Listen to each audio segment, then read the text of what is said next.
बात करेंगे बिहार के कुम्हरार विधानसभा की। कुम्हरार में बड़ी ही दिलचस्प स्थिति दिखाई दे रही है। कुम्हरार में इस बार बीजेपी ने पुराने विधायक का टिकट काट दिया।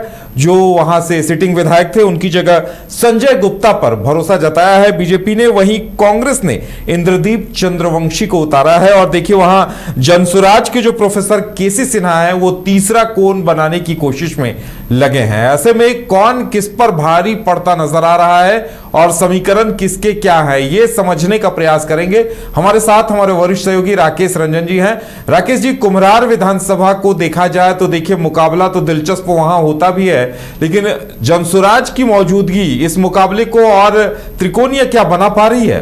देखिए, ये तो वक्त बताएगा, लेकिन जो एक खास बात कुम्हरार को लेकर है, जो 2025 चुनाव की जब हम बात करते हैं कि इस बार जो तीनों प्रमुख दल हैं उन्होंने जो प्रत्याशी उतारे हैं वो पहली बार विधानसभा का चुनाव लड़ रहे हैं। देखिए, बीजेपी ने संजय कुमार गुप्ता को यहां से प्रत्याशी बनाया है। इंद्रदीप चंद्रवंशी कांग्रेस के प्रत्याशी हैं और प्रोफेसर केसी सिन्हा जो हैं वो जनसुराज के प्रत्याशी हैं।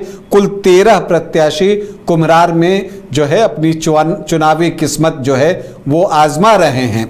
अब अगर आप देखिए तीनों प्रत्याशियों की हम बात करें तो संजय कुमार गुप्ता संगठन का काम देखते रहे हैं, प्रदेश मंत्री हैं वो भारतीय जनता पार्टी के।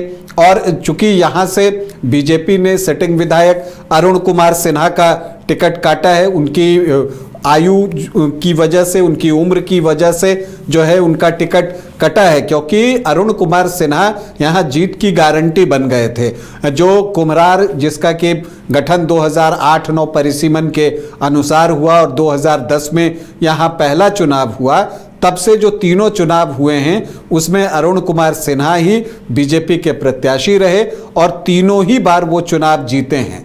इतना ही नहीं, इससे पहले कुम्हरार विधानसभा जो है वो आपको पटना सेंट्रल के नाम से जाना जाता था, और जब ये पटना सेंट्रल था तब भी 2 बार जो है वहां पर अरुण कुमार सिन्हा चुनाव जीते थे।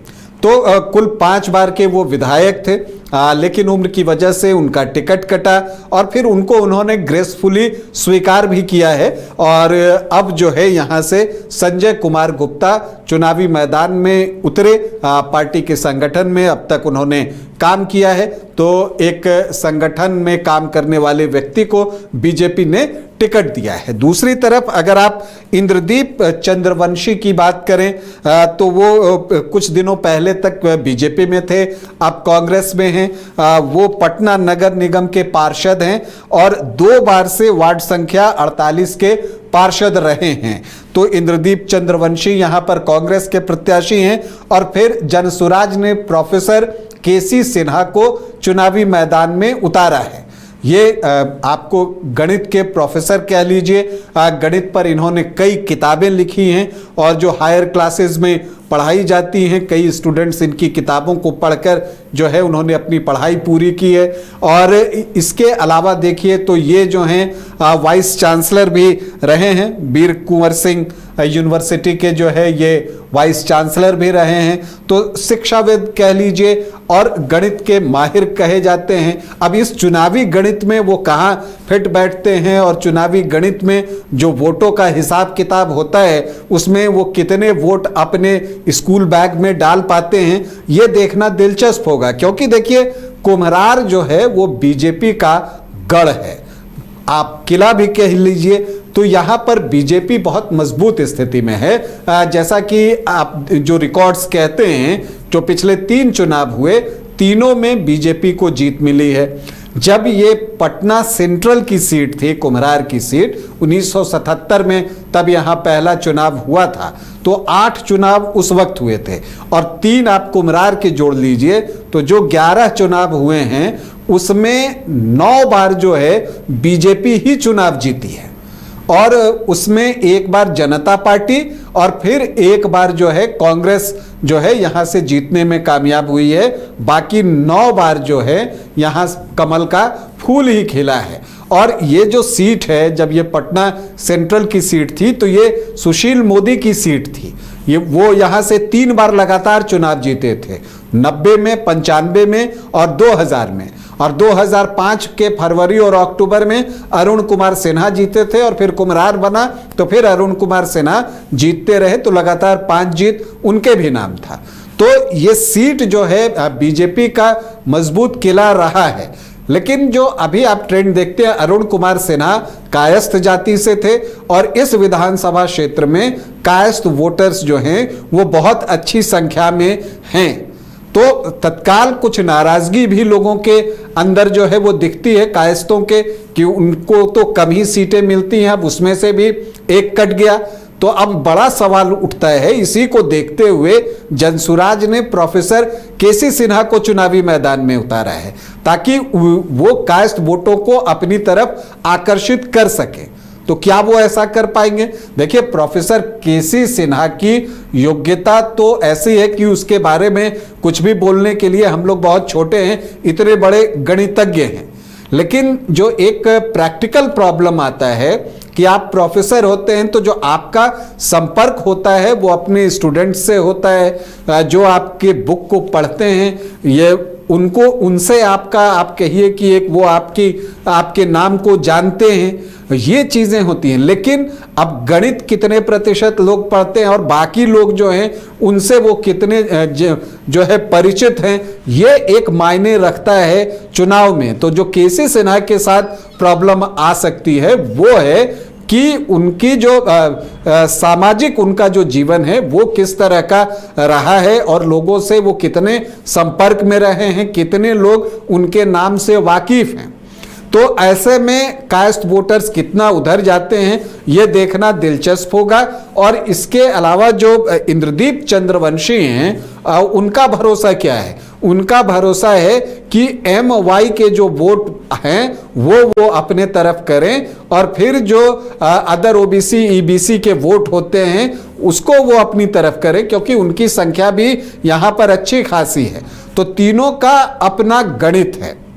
लेकिन जो आंकड़े हम देखते हैं तो जो पिछले 3 चुनाव कुम्हरार में हुए हैं तो बीजेपी को जो सबसे कम वोट आया है वो आपको आया है 2020 में, और वो सबसे कम वोट कितना है? 54%, मतलब 50% से ज्यादा। और एक बार अगर किसी प्रत्याशी को 50% से ज्यादा वोट मिल जाए तब तो फिर उसके हारने की कोई संभावना ही नहीं बचती। आप लोकसभा चुनाव 2024 में देखिए तो यहां पर रविशंकर प्रसाद को 62.5% वोट, बल्कि 63.5% वोट आए हैं, 62.71% वोट आए हैं। तो यहां पर बीजेपी का वोट कितना एक्यूमुलेटेड है आप वो इन आंकड़ों के जरिए देख सकते हैं। यहां पर 47,000 से ज्यादा वोटों से रविशंकर प्रसाद को लीड मिली है। तो एक चीज यहां पर ये दिखती है कि यहां पर वोटर्स जो हैं वो बीजेपी को वोट करते हैं और इसकी वजह है शहरी विधानसभा क्षेत्र है और 100% अर्बन है, तो नेचुरली बीजेपी को उसका लाभ मिलता है। और यहाँ का जातीय समीकरण भी कुछ वैसा है, क्योंकि यहाँ पर आप देखिए तो अनुसूचित जाति के 7.21% वोटर हैं, मुस्लिम 11.6% हैं, यादव 9 से 11% हैं, तो 21 से 23% वोटर्स जो हैं वो MY के हैं।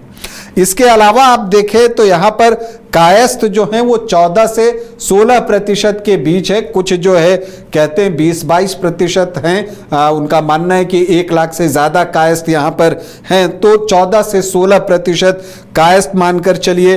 भूमिहार 10 से 11%, कुछ लोग इसको 12 से 14-15% तक कहते हैं। ब्राह्मण 4 से 5% हैं और राजपूत भी जो हैं 6 से 8% के बीच हैं।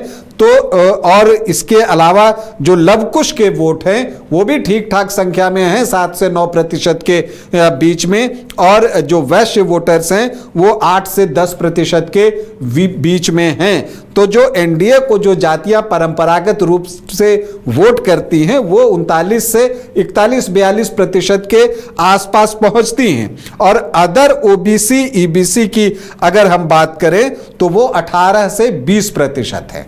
तो आप यहां पर देखते हैं कि जो ये एक ब्लॉक है 18 से 20% का और एससी वोटर 7.21 का, तो मतलब जो ये 25 से 27-28% वोट है, इसमें से बड़ा चंक किसको मिलता है? क्योंकि अगर बीजेपी के पास 41-42% जो है अपने परंपरागत वोटर्स का हिस्सा है, उसके बाद अगर इस 27-28% में वो 50% भी ले आते हैं तो वो 50% का आंकड़ा क्रॉस हो जाता है, वो 54-55% के आसपास पहुंच जाता है। यही आंकड़े भी हमें बता रहे हैं। पिछली बार 54% आया था, 26,463 वोटों से अरुण सिन्हा जीते थे। तो ये स्थिति यहां पर बनते हुए दिख रही है। अगर यहां पर इंद्रदीप चंद्रवंशी कुछ कर पाते तो अति पिछड़ी जातियों के वोट में वो कितनी बड़ी सेंधमारी कर पाते हैं, कितने वोट वो निकाल पाते हैं, क्योंकि अति पिछड़ी जातियां नीतीश कुमार को वोट करती रही हैं। तो ये चीजें दिखती हैं, और ये भी देखना होगा कि प्रोफेसर केसी सिन्हा कास्ट वोटर्स में कितनी सेंधमारी कर पाते हैं। हालांकि वो एक तीसरा कोण बना रहे हैं। अगर कास्ट वोटर उधर से निकलकर कांग्रेस की तरफ जाएं तो 2% का इफेक्ट 4% का होता है, लेकिन अगर वो जनसुराज की तरफ जाए तो वो इंपैक्ट नहीं, केवल वो वोट घटेगा। यहां पर जो चैलेंज है कांग्रेस के लिए कि उनका जो वोट प्रतिशत यहां पर पिछली बार 36.5% के आसपास उनको वोट आए थे, इसको उनको 42-44% तक लेकर जाना पड़ेगा, और ये उम्मीद करनी होगी कि केसी सिन्हा कास्ट वोटर्स का एक बड़ा हिस्सा निकालेंगे, लेकिन तब भी मुकाबला कांटे का ही होगा। तो कुम्हरार में एक इंटरेस्टिंग चुनाव है, और यहां पर जो है जनसुराज के प्रदर्शन पर भी निगाहें टिकी रहेंगी। संजय कुमार गुप्ता और इंद्रदीप चंद्रवंशी के बीच मुख्य मुकाबला होते हुए यहां पर दिख रहा है। अब इसमें कौन बाजी मारता है, इसके लिए हमें 14 नवंबर का इंतजार करना पड़ेगा।